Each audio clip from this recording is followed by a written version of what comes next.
Hi, my name's Barbara. Welcome to Barbara Bakes.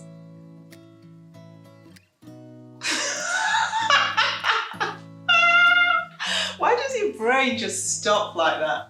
Anyway, let me start again.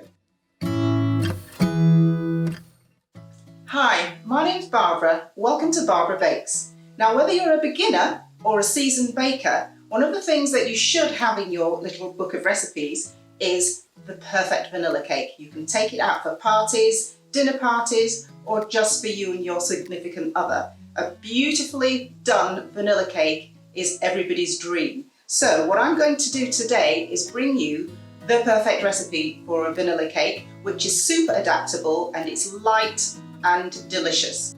So not only are we going to make you a vanilla cake today, but we're also going to adapt the recipe to make you a delicious banana bread. And of course, if you like, you can even make a lemon drizzle from it as well. So grab your ingredients, bake along with me, bring your notebook or your iPad, wherever you store your recipes, and let's bake.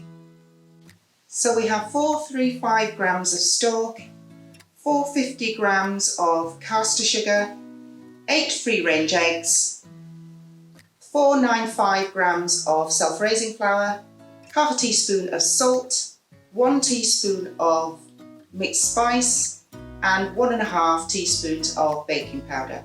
And don't forget our main ingredient, which is our vanilla, and we're going to use 2 teaspoons, 2 squirts or 2 caps of vanilla. So the first thing you need to do is to preheat your oven at 325 Fahrenheit, 160 Celsius or gas mark 4.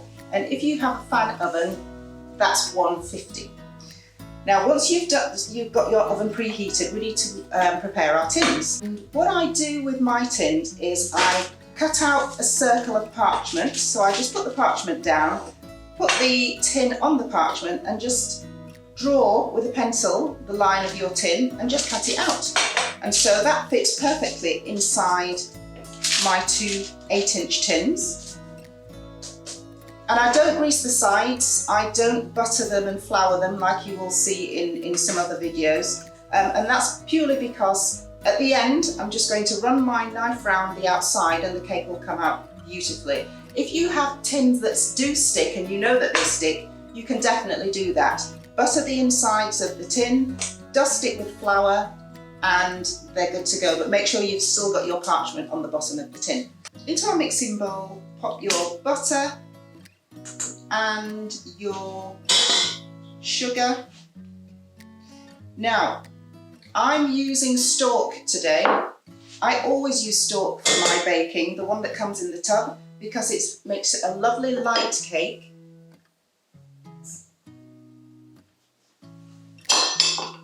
And it's not greasy. Sometimes you can find that if you use pure butter, it gives you a beautiful flavour, but it can be slightly heavy and slightly greasy. This Stork just gives you the perfect balance to make a perfect vanilla cake, which is why I want to show you how to use it today. I'm going to mix the sugar and the butter together, and we're going to cream it and cream it and cream it for a good 5 to 7 minutes before we add any of the other ingredients. And the reason why we do that is because we want to make sure that we get a really lovely light cake. A lot of people add their flour and then mix and mix and mix to death. Absolutely stop doing that. Do all your mixing in the beginning, get your light, airy, fluffy batter going before you even begin to add any other ingredients, and I can promise you your cake will be light, smooth, moist, delicious, perfect for your guests. Mix on high, leave that to do its thing, and just keep checking it so that you can see that it's getting lighter and lighter and lighter. So I've been mixing this for about 3 minutes now.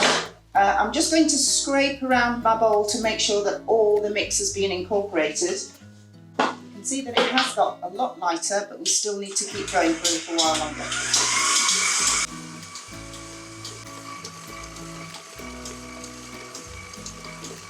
So I've scraped down for a second time and we're about to add the eggs. I've been mixing this for around 5 minutes now and it looks lovely and fluffy. So I'm going to start adding the eggs and we're going to do that one by one.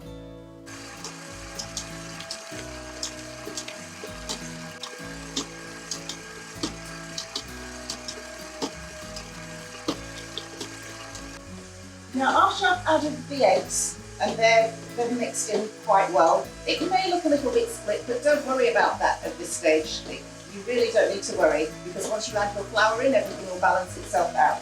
I'm going to add my vanilla.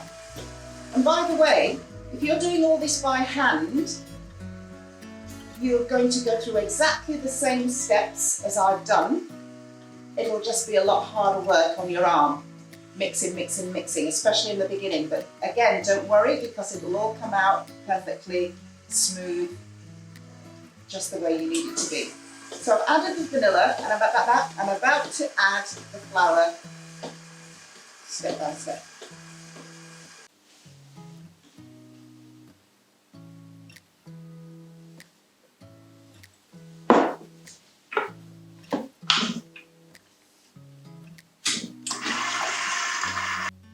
So I've added 2 tablespoonfuls of the flour. I've mixed that in, and now I'm going to add the rest of the flour to the mix, and then we're just going to add all the dry ingredients together, and we'll give it a final mix before we put it in our tins. So that's the self-raising flour. I am using a teaspoon of mixed spice. Like I said, that's optional if you don't like it or you don't want to use it. We always add a pinch of salt to our baking, because salt makes our baking sing. And 1.5 teaspoons of baking powder. Pop that in there as well. I'm going to mix all that together only until the flour is mixed in, and then we're going to stop mixing. Stop it, scrape it down just before we get to the end.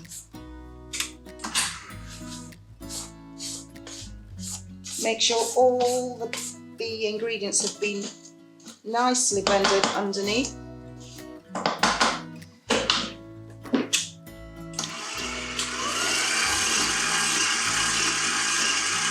And you can see there's no more flour in there now. We've got some nice air in there, and we're going to stop mixing. That's it, that's all you need. Now, the way to get 2 perfect cakes is, of course, to put them on the scales and weigh them. And absolutely do that if you'd like to. I'm going to eyeball it today because I use balance scales and it's a bit difficult to weigh them. So I'm going to pop that into my tin, and actually I've done this so many times I know roughly how much I need in each tin, so I think we'll be good. All I'm doing now is I'm taking the end of my spatula and I'm just pressing the mixture into the tin, just so that I can see if there are any gaps around the side. And we'll go ahead and do the same for the next tin. Just make sure when you start doing your second tin, you pour some of the mix in, not too much, because you don't want to have to take it out again. So once your mix is in your tins and it looks pretty much even, I want you to do one little thing, and this is it. We're going to do 2 taps of each tin, turn it, that's 4 taps actually, turn it, and all that does, it doesn't knock the air out of the cake that we created in the beginning.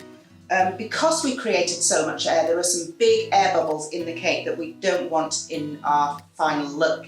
So that will just help them to rise to the top, get rid of them, and we should have a nice, evenly baked sponge at the end.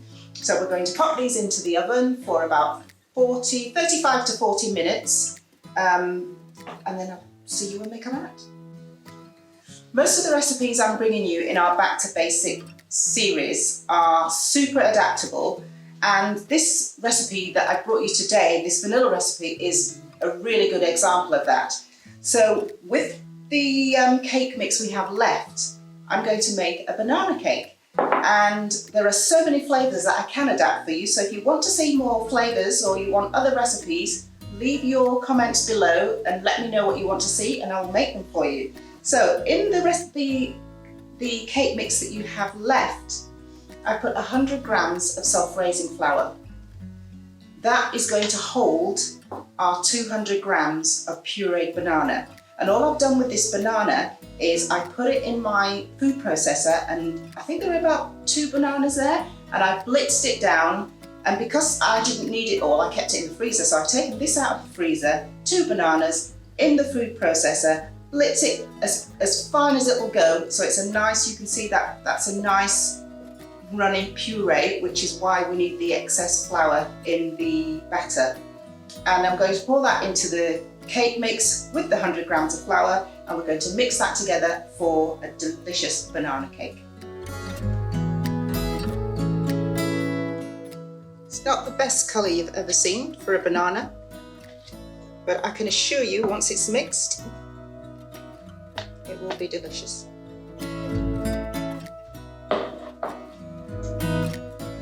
And I'm just folding that in. And of course I'm doing this because it's such a small amount.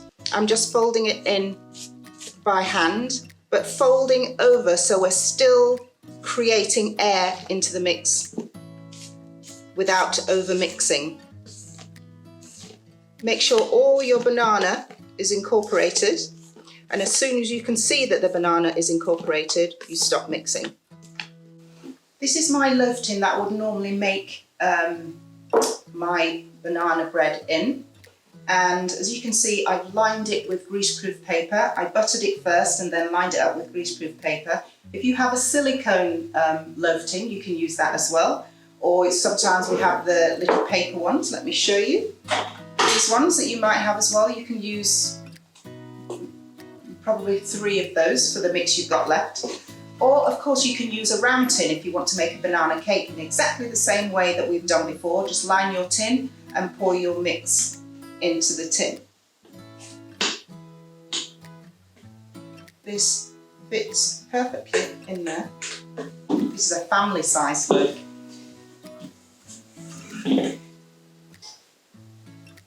Press it in. And we're going to do exactly the same as we did with our vanilla cake. We're going to bang it on the table a couple of times so that it takes away the big air bubbles in the cake. Your neighbours will think you've gone crazy. And I have here a skewer. You can use a skewer, maybe you can use a fork or a knife, just a regular knife. All I'm going to do is go up and down the cake mix in the tin, again trying to push out those big air bubbles that might be in there, because you don't want huge holes in your cake when you start to slice it. And that's what that will do. That's ready for the oven, and I'll show you that when it comes out. So the cakes are out of the oven now. They've been cooling for around 30 minutes or so, 30 minutes to 40 minutes. They're cool to touch, both of them. I've taken that one out of the tin, and I just wanted to show you how I do that. And all I do is I take my knife and I run it around the outside edge of the tin, all the way around. And then you can either put another cooling tray or a plate on top and spin it over, or because these are so cold, I'm able just to turn it over. Peel back the paper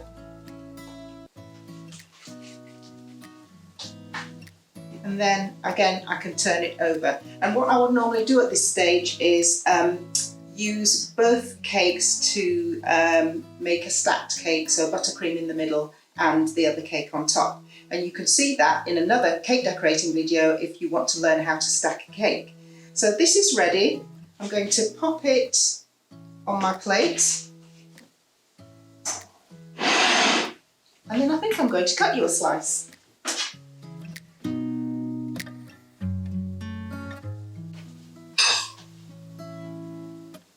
There we go. A lovely, perfectly cooked vanilla cake that's perfect for any occasion and is super adaptable.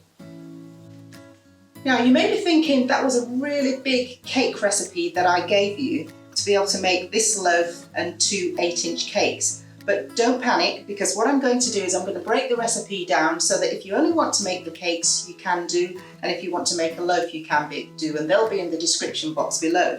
But what I wanted to show you was just how adaptable this recipe is. And the The basic vanilla recipe makes a beautiful lemon drizzle cake, and it also makes a lovely banana loaf. And you can see this is a really good size with lovely colour on it.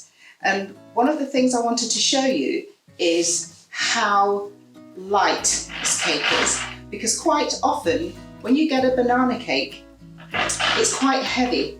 It has too much banana in it, and this is quite light. Again, I'm just going to pop it there so you can see it. We only used 200 grams of the banana that we pureed, and this cake not only smells delicious, but as you can see, it's very soft. As you can see, it's really light and fluffy, and it's the kind of cake that anyone will like. So if you'd like to see more cakes like this, write it in the comments below and let us know, and I'll bring you whatever you'd like to see. But please don't forget to like, put your notifications on, and don't forget to subscribe to our channels, and we'll be bringing you more and more recipes each week like this and more. So see you next time.